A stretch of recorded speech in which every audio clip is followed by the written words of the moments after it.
جاہلانہ شکر بھی ہوتا ہے، بالکل جاہلانہ شکر بھی ہوتا ہے. مثلا کسی نے 2 نمبری سے کمایا، پیسہ آ گیا تو کہ شکر ہے. یہ 2 نمبری سے جو کما رہا ہے اس پہ شکر ادا کرنا، جھوٹ بول کے شکر ادا کرنا.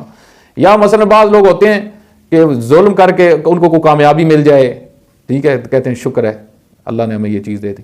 یا جس طرح مثلا بعض ابھی یہ انہی دنوں میں ایک ویڈیو ایک لڑکی کی وائرل ہوئی جو ڈانس کر رہی تھی اور ایک بڑا گھٹیا قسم کا رقص کر رہی تھی، اور اس نے بڑا کمایا. اور بعد میں جب اس کے انٹرویوز شروع ہوئے تو اس کے باپ نے کہا کہ جو ہے وہ میری بیٹی کے اندر ٹیلنٹ ہے اور یہ اللہ کی عطا ہے.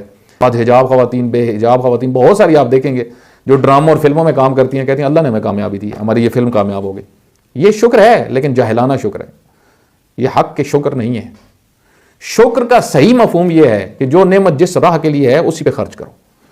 اگر کان اللہ نے اچھی باتیں سننے کے لیے کی ہیں تو غیبتیں نہ سنو. اگر آنکھیں اللہ نے دی